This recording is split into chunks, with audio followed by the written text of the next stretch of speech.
Ladies and gentlemen, thank you so much for coming. Please welcome my guest, probably one of the most important progressive voices in American politics today, Senator Bernie Sanders!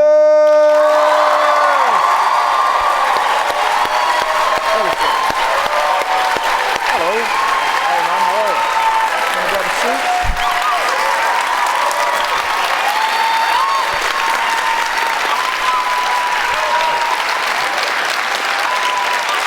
Thank you. That was a rapturous applause. I really enjoyed that. Does that happen everywhere you go? Sometimes. Not everywhere. I work in the United States Senate, so it's... And do you get used to that level of kind of response? Depends on the audience, but we have had some great rallies in my career, 25, 30,000 people coming out. Yeah. And it's a beautiful thing to see. So this is fuck all for you. But that's the difference. Who knew? Now let's get into the book. The book is fascinating. It's called Why It's Okay to Be Angry About Capitalism. What inspired you to write it? Well, you know, in truth, first of all, I grew up in a family that did not have a lot of money. So, you know, you learn what it was like every day. But second of all, as a senator and as a presidential candidate, I had the honor, and I use that word advisedly, to go all over this country and speak to many, many thousands of people. And I don't usually hang out with the rich and the famous, and we go into people's homes and we do meetings not dissimilar to this. We sit down and say, okay, what's going on? And people stand up and they tell us that they can't afford prescription drugs, or they can't make it on 10 or 12 bucks an hour. They can't afford the housing, you know, that they need for their kids. And all of that eats up inside of you, and you say, you know what? In America, we are the richest country in the history of the world, and we can do so much better. And we have in our country now, and we don't talk about this enough, and I think if there's a point of the book, it's not that everybody has to agree with everything I've written, but we have to start discussing issues that to a large degree we push under the rug. We have 3 people in America who own more wealth than the bottom half of American society. Yeah, which is extraordinary, isn't it? It's extraordinary. So you got these billionaires who, they literally don't know what to do with their money. They really don't. They go off to outer space, you know, they buy another island, you know, they're... Well, Jeff Bezos, case in point, went into space with Captain Kirk. So if you're... But if you're so rich, you're trying to make films come true. Like, there's talk of him sending Michael J. Fox back in time so he can bang his mum. Then, clearly, but that's an indication that you have too much wealth. Sorry to debate, what blows my mind is, why do you think sort of a degree of morality doesn't kick in? Because if you owned tens of billions and you looked at America or the world and didn't think, God, I could fix huge swathes of these, why do you think that doesn't kick in? That's a good question, and I don't know the answer for sure, but I think the people on top are really obsessed with greed. Look, it's understandable. Everybody wants to have more money, you want to live a good life. That's natural, we all do. But if you have $5 billion, do you really need to step on people in order to get another $5 billion? How much money do these people need? Yeah. And then it's not just inequality in terms of money. These people use their money to maintain their power and the status quo, and they're very smart at it. So in my country, at least, you have billionaires owning the media, and you have 90% of the American people getting media from 8 multinational media conglomerates. And they frame what we're supposed to be outraged at. All right, so, you know, some kid walks into a store and robs the store, and we say, that's a terrible thing, that's criminal activity. And God knows in my country, there's too much gun violence. That's terrible. But what about, Russell, think about this for a second. The CEO of an oil company or a coal company who knew 60 years ago that carbon emissions were going to have a devastating impact on the planet. They were told that by their scientists. And you know what they did? They lied. They said, oh, well, we don't really know. There's a debate going on about what carbon emissions will do. They lied.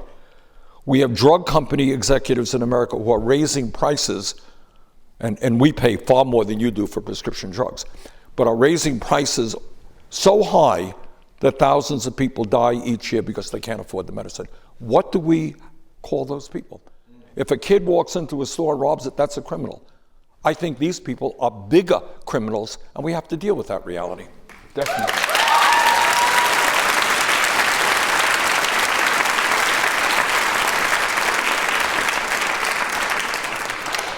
How do you do that?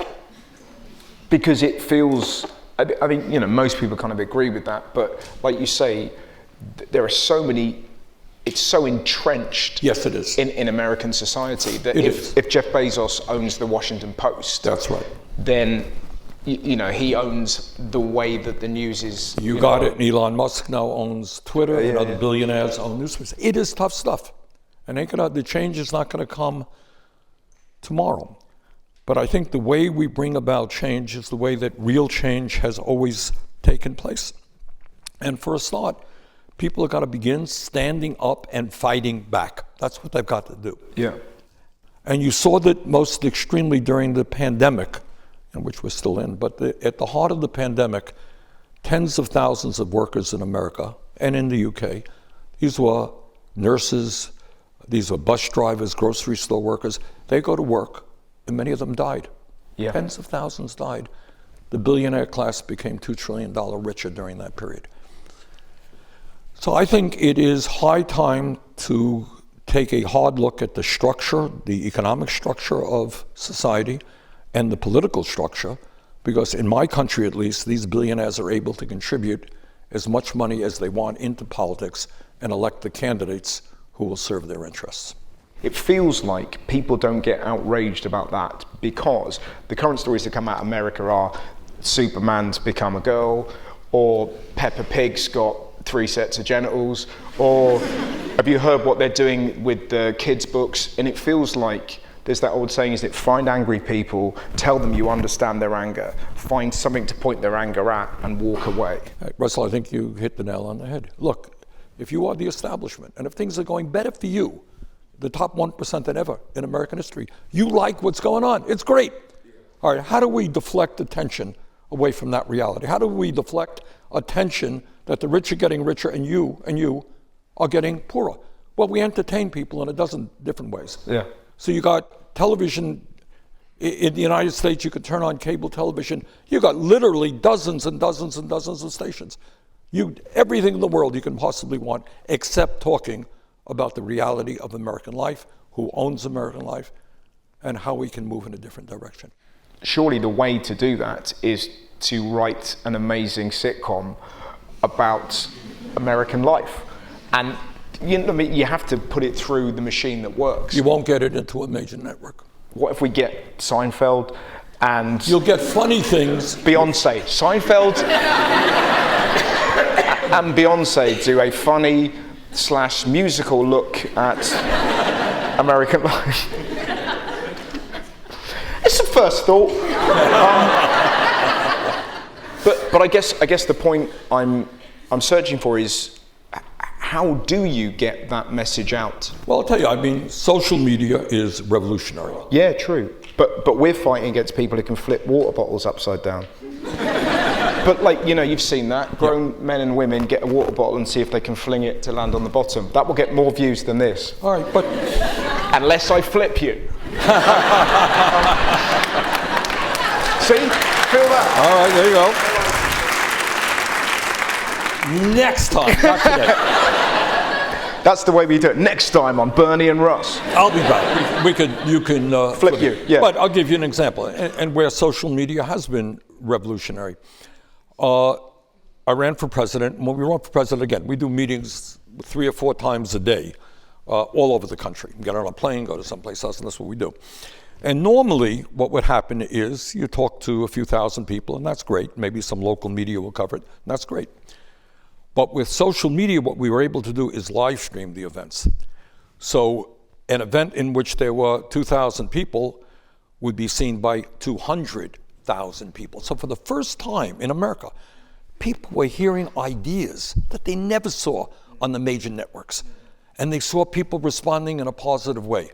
So I think one of the important things that we did is through social media is break through the corporate stranglehold on the limitation of ideas. Yeah. And that was significant. And your campaign, you didn't take money from kind of corporate interests or business, did you? No, we didn't. And that was also kind of revolutionary. I mean, one of the reasons that you don't hear the type of things that I talk about very much in American politics is because if you are dependent on corporate PACs, just so everybody knows, a PAC is a political action campaign.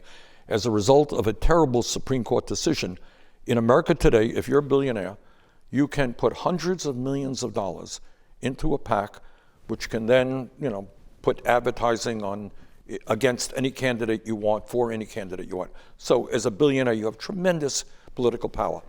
Obviously, we didn't want any of that money. And we said, well, how do you run a presidential campaign, which is pretty expensive? How do you do that? And we decided to appeal to working class people for help. And in 2016, we got millions of contributions, averaging $27 a piece. 2020, it actually went down to $20 a piece. So ordinary people, nurses and working class folks just contributed a few bucks, and that enabled us to run strong campaigns. Because I guess if you're a politician, you're elected by a business, they become your stakeholder. That's right. So how close are you as a country being able to stop sort of lobbyists? That feels like an impossible thing to do. Let me give you an example. Your point is exactly right. Look, if I make a major contribution to you. Yeah. To me. Yeah. To you personally. Okay. If you want to run for the Senate someplace in New York, and I help raise $50 million for you, you're indebted to me, right? You're going to listen to me. In terms of lobbyists, do you all know what lobbyists are? Yes. All right. Again, the terms in the United States may be a little bit different than here. Lobbyists are people who represent corporate interests trying to get their ideas and their needs through. Give you one example. There are 100 members of the U.S. Senate. There are 435 members of the House of Representatives, 535 members of Congress. There are 1,700 well-paid lobbyists from the pharmaceutical industry in Washington, D.C. Wow. Isn't that extraordinary? Yeah. And the result of that, these guys have managed to create a situation where, unlike the UK, by the way, they can raise prices to any level they want. You go to a drugstore, buy your medicine, price is double than it was last year, no problem. They can do it because of their power, their money, their lobbyists. Well, let's talk about healthcare in the US, because the NHS in the UK is struggling at the moment. Right. And it's because it's understaffed, it's underfunded. Right. It's kind of, we have nurses that are going to Australia where you can get a better wage, better working conditions, and all these things. So I think we, as a nation, it feels like we're struggling with the NHS, probably for the first time, collectively. But we sometimes don't realize how lucky we are when we look at the insanity of the US medical system. If your system is struggling, I think the answer is to fully fund it. But right now, we spend $13,000 for every man, woman, and child. Can you imagine? A family of four, $52,000 a year, average salary is, $55,000. Astronomical sum of money. And yet, despite that huge expenditure, we have 85 million, that's about a third of our country, who are uninsured or underinsured. Now, I'll bet you that many in the audience here, because of your system, don't even know what the word underinsured is. What does that mean? Yeah, exactly. I have no idea. So when you hear about the American system, hear this. Most people get their insurance through their employer. Yeah. Some employers are very generous and they provide a very good benefit. Many do not. The average benefit, more or less, would be something like this. All right, Russell, you work for me, you get your wages, and we're going to give you a health care benefit, but there will be a $10,000 deductible. That means you have to spend $10,000 out of your own pocket before insurance kicks in. So if you got hit by a bus and it was a $100,000 bill, insurance would pay $90,000, but you got to pay the first $10,000. But if you're just sick, right? You say, I'm pretty bad, I should go to the doctor. But you know what? I don't have the $200 that I need to go to the doctor. You don't go to the doctor. And the result of that is that over 60,000 Americans die every single year because they don't go to a doctor when they should. Wow. Then in addition to that, all right, so you got to figure out, you got to pay, the first, whatever it may be. Sometimes it's a $5,000 deductible, sometimes it's $15,000, depends. We got hundreds of different insurance plans, all right? Then, in addition to that, most of the plans will say, you go to the doctor, you got a co-payment. What does that mean? If the bill is $200, maybe you pay 20, maybe you pay 30 out of your own pocket. So I have talked to many doctors in my own state of Vermont and all over the country who say people come into their office and they're really, really sick. And they say, well, why didn't you come in when you first had your symptom? Answer is, I didn't have any money. I couldn't afford to pay the bill. Yeah. In America today, some 500,000 people go bankrupt because of medically related bills. In other words, you end up in the hospital, God forbid, with a serious illness. You come out with a $200,000 bill, you can't pay it. You go bankrupt. Your credit is shot because you can't pay off your medical bill. And by the way, top of all that, our life expectancy in the United States is lower, significantly lower than many other countries, despite all that we spend. So my thought is, and this is one I feel strongly about, I understand that the NHS is struggling now. Do not look to America as an example of how you want to go forward. Strengthen the system. And I want to say this also, while I'm here in the UK. Your country in 1948 did something that was revolutionary and important for all of humanity. What the Labour government said in 48, with Nye Bevan leading it, is that healthcare is a human right for all people, not just a privilege. That was a step forward for all of humanity. Absolutely.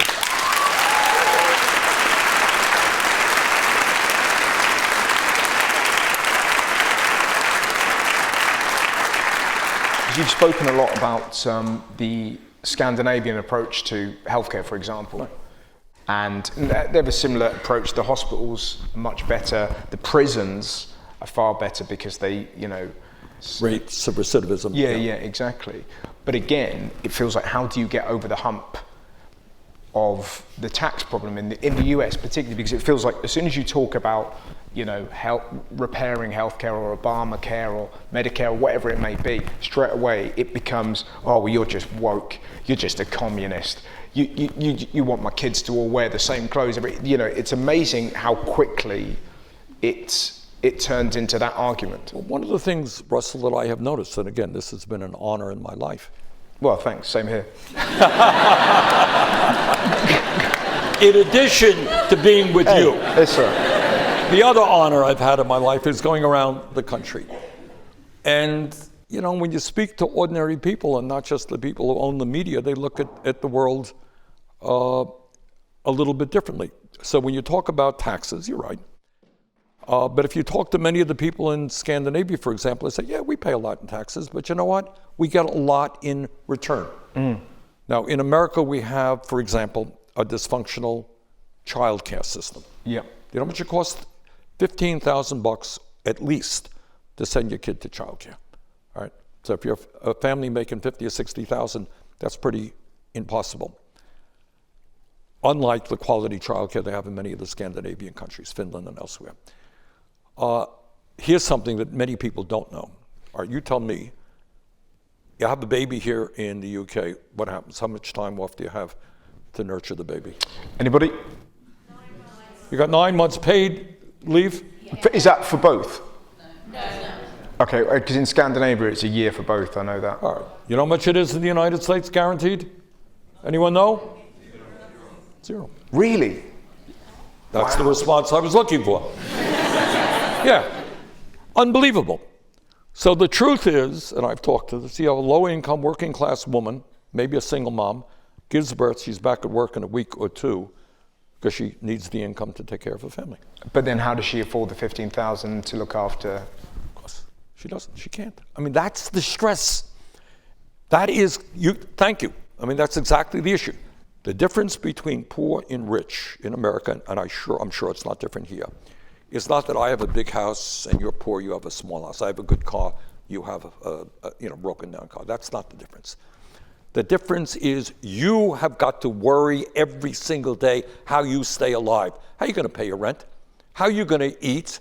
What happens if your car breaks down and you can't get to work? Do you know what that stress does to you? Day after day, it rips apart your body. Absolutely. And you die. Yeah. You die younger. Even if you have decent health care, you will die younger. So what the Scandinavians have done, and they'll be the first to tell you they're not perfect. And let's not forget, when you talk about how a society can evolve, this is Scandinavia. They used to travel the world pillaging and raping, and now they recycle. That is, like, in terms of journeys. So we can change. We can change. We can. You know, and just think, here's the point.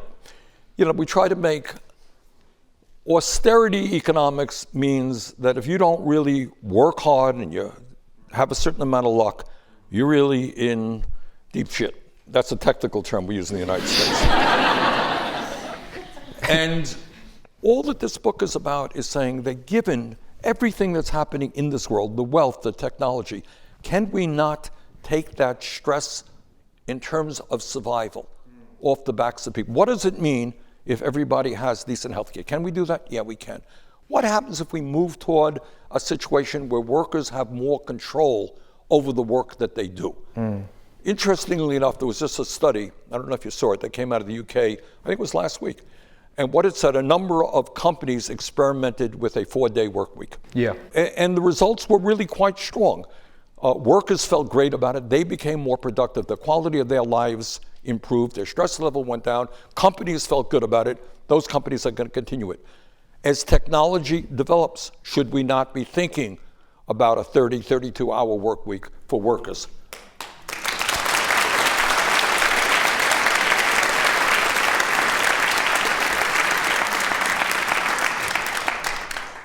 But how do we do it? Like, my brain, I was racking my brains. Again, this is a first thought idea, but I don't know if you've ever seen Darren Brown, but the face says no, but he's sort of a trickster. He's like a hypnotherapist. Do we get Darren Brown in front of some of these guys? And no. No, okay. Just an idea. Look, but how do we, I guess, I'm... You know, what underlies everything that I believe is we share a common humanity, no matter where we live, what country we live in, what color our skin is, what our sexual orientation, whether we're men or women. I think there's a common understanding of what a good life is about.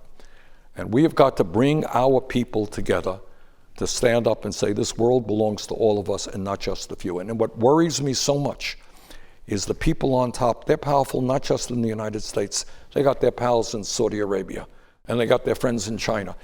And you got this oligarchy all over the world with incredible wealth and incredible power. In Russia as well, of course. And our job is to organize, to have a vision of a society which works well for all. But it's not going to be a hypnotherapist that does it. It is going to be difficult. I mean, you know, in your country and my country, people have fought and died for human rights, whether it's women's rights, workers' rights, whatever it may be. And that's the struggle that we have got to undertake.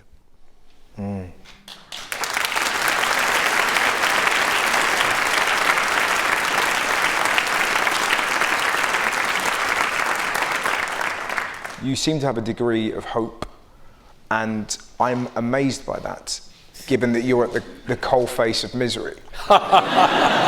Because America is like Gotham with no Batman. And I think specifically of someone like LA. I think LA is a really good example of the mad juxtaposition in America, where you have hotels for dogs and homeless people. You got 30,000 homeless people in LA alone. Yeah, like, and you know, people who have jobs, but they can't afford a house, so they live in tents as a family. And you see this, you'll travel around LA, and it's mind-blowing to me, like in this, you know, in such a wealthy part of America, and it just feels like the left, I think the world over, has to take a degree of responsibility. They've taken their eye off the ball. because they're getting weighed down in sometimes kind of inconsequential shit when there's real stuff going on, because they're worried about the blowback if they don't talk about this tiny issue. Yes. And I think, like it's happened, Brexit's a big thing over here. It didn't address, one of the reasons that Brexit happened is because a lot of people who are really struggling in this UK felt like they weren't being spoken to. You have a similar situation in the US where, bizarrely, someone like Trump speaks for the working man. Like, that is totally bizarre. yeah, You're right. but Here is a billionaire crook yeah, who is now defined as a champion of the working class. this is what I mean. So how has that happened? Because they haven't been spoken to. You got it. Look.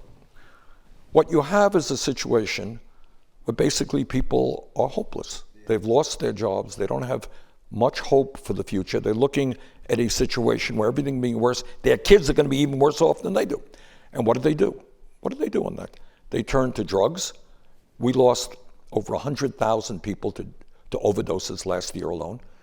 They turn to alcohol, serious problem, and even turn to suicide. All right. And this is a rampant issue throughout the country. So what our job is to give people hope by having government no longer ignore their needs. You're right about Brexit. And it's the same thing with Trumpism, pretty much the same phenomenon. If you're going through all of that pain and you don't see anything on TV, you don't hear any of the politicians even talking about your reality. They're busy raising money at some fancy cocktail party. You say, screw it. Why do I believe in democracy? Government is all full of shit. It's not my life.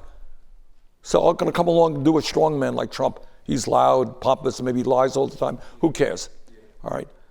And what we have got to do is not only rebuild our economy to work for all, we've got to restore faith in democracy. Those people out there who are hurting got to know we are responding to their needs. We understand it. We're fighting for them. We're going to deliver for them. You do that, Trumpism is dead. Yeah.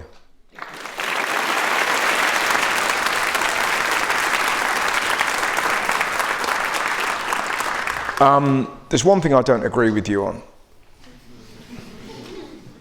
You don't say happy birthday to people. Have you read about this? This monster won't say happy birthday to people. Happy birthday. It's not my birthday. But happy birthday when your birthday does come. That's not how it works, Bernie. You can't send it in advance. I'm not good at it. You're right. I admit it. See what happens. You can't just take potluck and just go. Hey, but why? 1 out of 365 chance that I'm right? It's like a really lovely version of Russian roulette. What that's about is when a birthday occurs in the Senate, you got zillions of these. Oh, happy birthday, love you, and that's fine. It's okay, but it's part of the process, So I'm not too much into that. So I admit to being a little bit rude in that respect.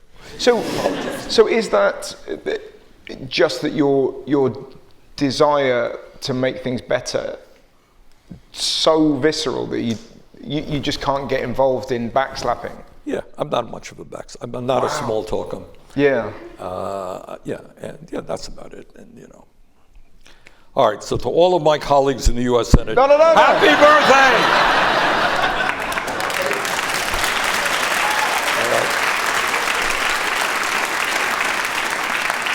Did I cover myself appropriately now?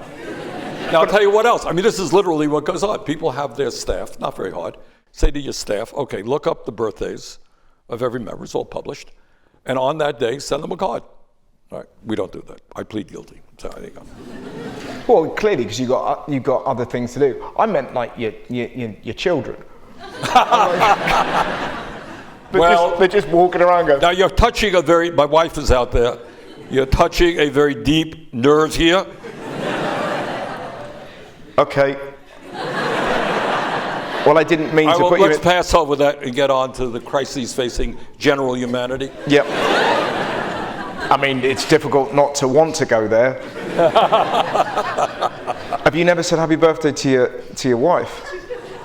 What about Valentine's? Do you do Valentine's? Isn't it? See, this is the first time I've seen you squirt like that. This is what the internet does to you. Yeah. You read the article on the internet. I didn't. And I was wondering, I asked an obvious question, why isn't Valentine's Day on a Saturday or a Sunday? Why is it on a Tuesday or Wednesday? Who could know that? You know, I don't know. Hard to me to imagine anyone would know that. I don't know. I didn't, so I plead guilty to that one too. All right. Sorry. I love the fact that that's the only time you've looked flustered. You got me on Valentine's Day. I don't know what to say. But isn't that a really good example of focusing on the minutiae rather than the macro? Is that just kind of, he doesn't say happy birthday and Valentine's, and then if elected president, we will eliminate Valentine's Day. That's it.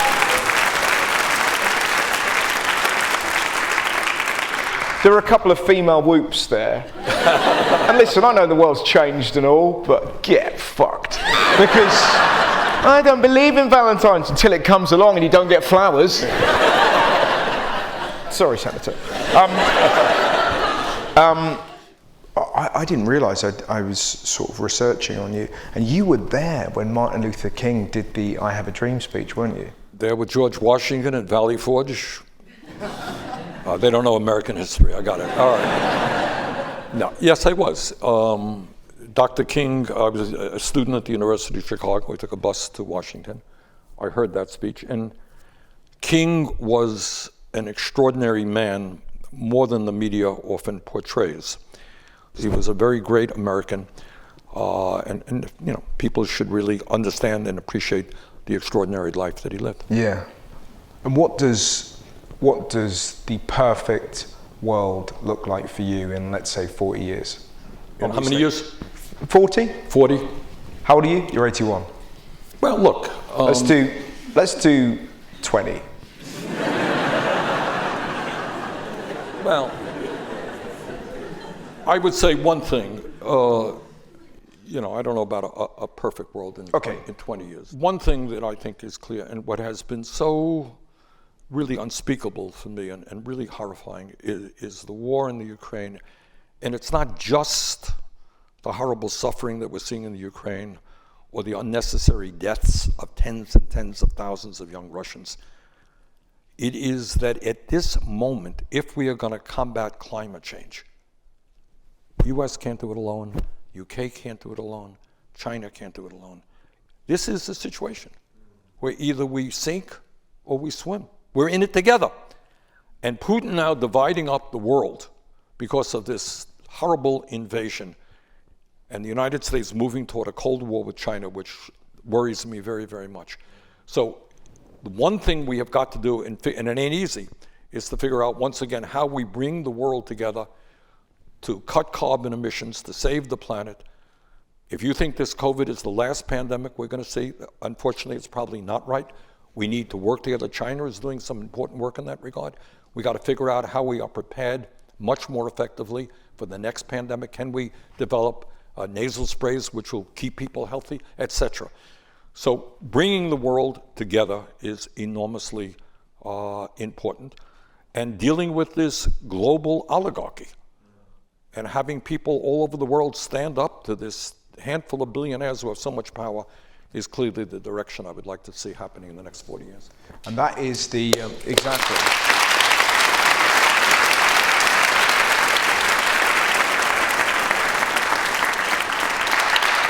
And that's essentially what the book's about. It's an incredibly digestible and fascinating book about the state of America at the minute. So congratulations. It's really great. Have you met Greta Thunberg? Personally, I have not, no. She's lovely. No, she's a wonderful, courageous young lady. But you two would you'd really be mates. But it's because I interviewed her recently, and it's I sort of bring up that the word authenticity a lot. And it's so interesting when you meet people who are single-minded and know what they want, and that's what's really fascinating about you. That you've had, there's so many opportunities in your life when you could have been corrupted and gone to the dark. You've been in American politics for a long time, and somehow you're still Ben Kenobi. Like, it's incredible. So thank you so much for doing the interview. Ladies and gentlemen, Senator Bernie Sanders. Hey, that was great. That really was. Thank you very much.